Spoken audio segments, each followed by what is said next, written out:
Soluções para as estradas de terra do Brasil e seus impactos para as comunidades rurais. Vamos falar sobre isso nesse episódio. Transporte. O senador Fernando Dueire, do MDB de Pernambuco, apresentou um projeto que visa melhorar a economia e dar mais qualidade de vida a brasileiros que vivem em comunidades rurais. O PL 740/2026 institui o Plano Nacional de Construção e Melhorias de Estradas Vicinais de Terra. Em entrevista à jornalista Carla Benevides, da TV Senado, Dueire defende a proposta e aponta que as estradas vicinais são extremamente precárias, mas importantes, pois ligam o meio rural às cidades e rodovias. Ele explica os investimentos necessários, as prioridades de implementação, bem como metas e indicadores a serem cumpridos com a proposta. Senador, o que motivou o senhor a apresentar essa proposta? Esse projeto tem a ver com a vida real, com o Brasil real.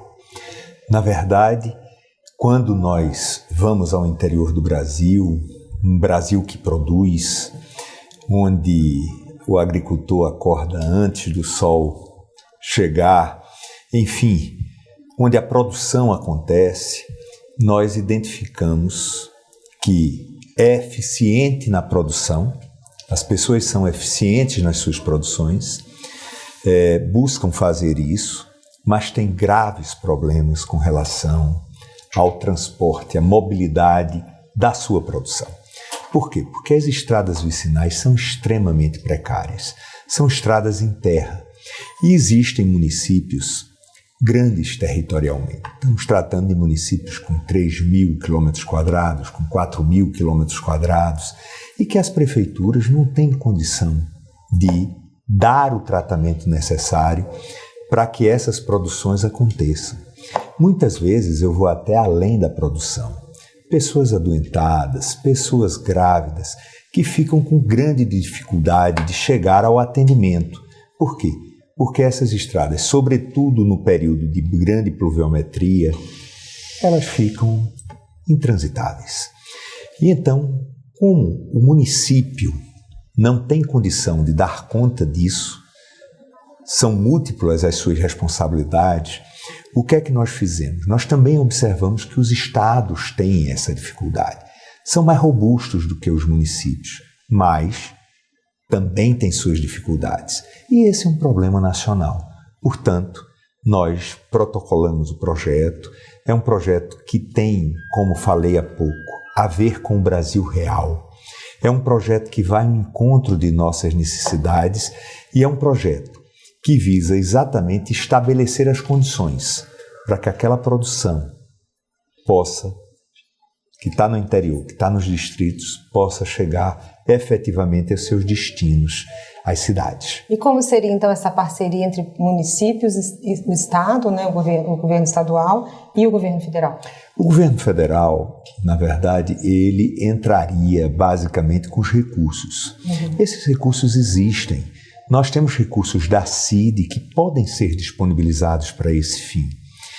Aliás, é uma prioridade para que seja. Nós temos orçamento para as estradas federais, temos orçamento para as estradas estaduais. E as estradas municipais, a prefeitura não tem. Uma prefeitura, só para dar um exemplo grosseiro, ela recebe 57 centavos por aluno para merenda escolar.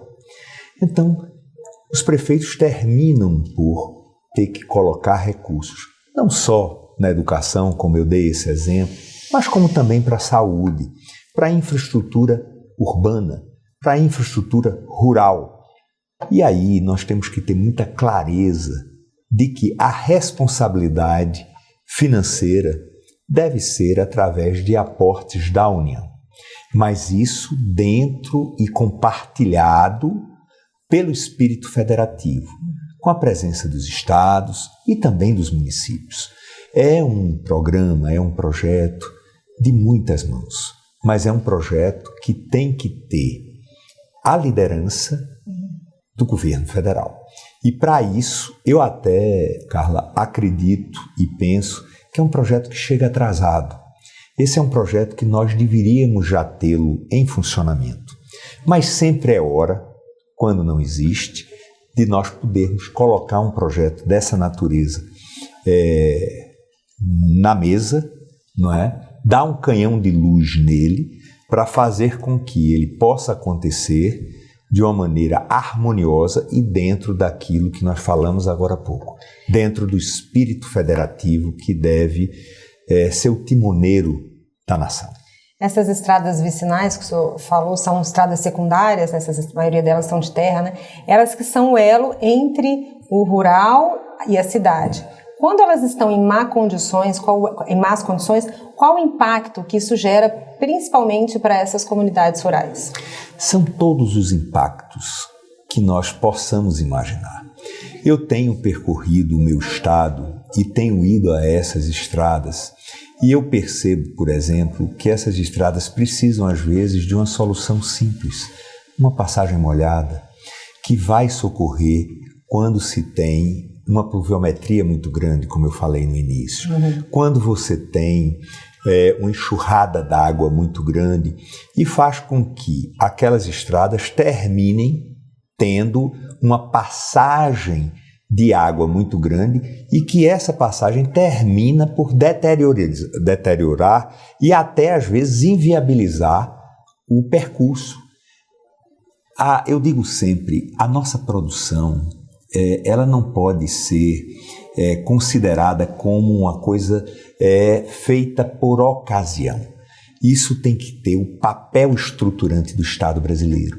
E aí sim, com metas, isso não é um projeto que fique apenas do ponto de vista do conceito.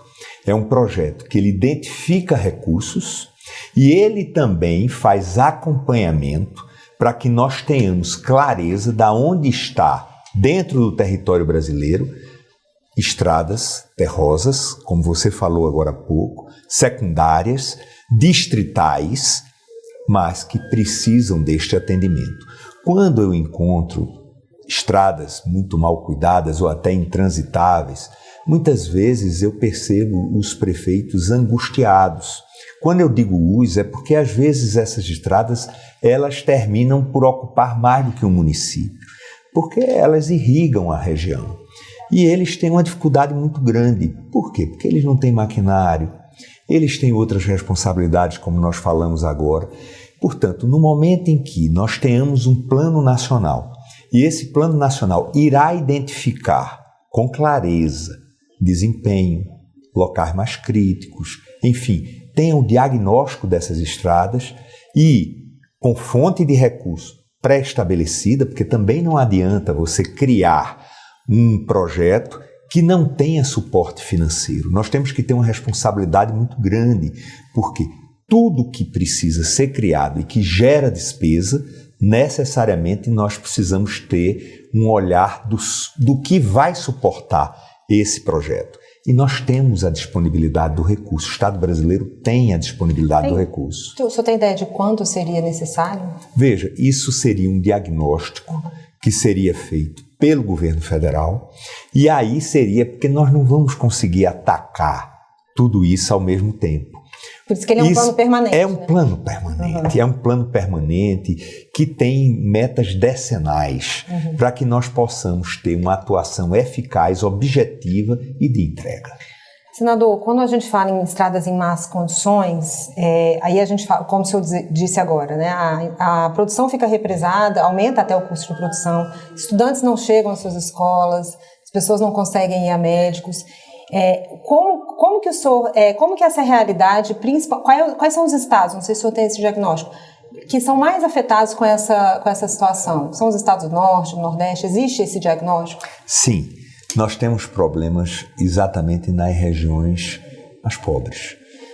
Norte, Nordeste, nós temos com clareza a identificação desses pontos críticos. Mas isso não quer dizer que nós não tenhamos em outras regiões também problemas da mesma natureza. Então, por isso que você falou há pouco, que é um projeto estratégico, é um projeto de país, é um projeto que nós precisamos ter olhando para o país. Porque muitas vezes a gente tem as nossas vidas nas cidades e a gente não conhece a vida real no campo. E este olhar para a vida real no campo é que vai nos permitir fazer com que um projeto dessa natureza e de grande e imenso alcance possa servir a tantos brasileiros. O senhor apresentou a proposta recentemente. Como é que está aí a expectativa da tramitação? Estive com o presidente Davi Alcolumbre, daqui da casa, mostrei a ele o projeto, ele ficou muito impressionado com o projeto, conversei também com líderes tanto do governo quanto da oposição e senti que há uma adesão plena a este projeto, de forma que esse projeto deve estar sendo distribuído na próxima semana, pelo menos para 2 comissões, e nessas comissões eu falei com o presidente Davi para que nós pudéssemos agilizar a tramitação, pudesse ser ele terminativo em uma das comissões, para que a gente possa votá-lo logo. Claro, recebendo contribuições, emendas dos colegas e, votado, nós possamos enviar à Câmara dos Deputados, que eu tenho absoluta certeza. Os deputados são conhecedores das realidades de seus territórios e, portanto, eu tenho absoluta certeza que deverá ter uma aceitação muito grande na Câmara dos Deputados, porque nós vamos ter o processo de anualidade. Então, é preciso que a gente vote, tanto no Senado quanto na Câmara, neste ano, e este ano é um ano curto, Sim. É um ano eleitoral, um ano de Copa do Mundo, é um ano que tem muitos eventos. É importante que a gente consiga ter começo, meio e fim para colocar este projeto dentro do Orçamento Nacional através de recursos que já estão disponíveis, tem fonte disponível para isso, e a gente possa alcançar o êxito a partir do próximo ano. Para você continuar recebendo o nosso conteúdo aí na sua TV, no seu smartphone ou computador, é necessário estar inscrito em nosso canal e clicar também no sininho para receber as notificações no seu aplicativo. Vai lá, Paracatu Rural no YouTube, e também tem mais 3 canais: Paracatu Rural Cortes, Paracatu Rural Mercado Agro e Paracatu Rural Escola do Campo. Inscreva-se nos 4 canais, acompanhe o nosso conteúdo, compartilhe os vídeos, dá o seu joinha, salve o vídeo e também deixe o seu comentário. Esperamos por você. Deus se inclina aos que esperam nele. A Bíblia revela que Deus dá atenção especial àqueles que nele esperam. Assim como Davi clamou e foi ouvido, como em Salmos 40, verso 1, o povo hebreu também experimentou esse cuidado. Mesmo após 400 anos de espera, encurralados diante do Mar Vermelho, o livramento veio. Moisés profetizou: "Não temais, estai quietos e vede o livramento do Senhor." Naquela noite o mar se abriu e a perseguição cessou para sempre. O segredo está na confiança. Se você se sente sem saída, lembre-se: o mesmo Deus que agiu no deserto peleja por você hoje. Mantenha a fé, pois em breve você testemunhará e glorificará a vitória que Ele preparou. Leia a Bíblia, acesse o aplicativo Bibli.com. Muito obrigado pela sua atenção, que Deus te abençoe e até o próximo encontro. Tchau, tchau.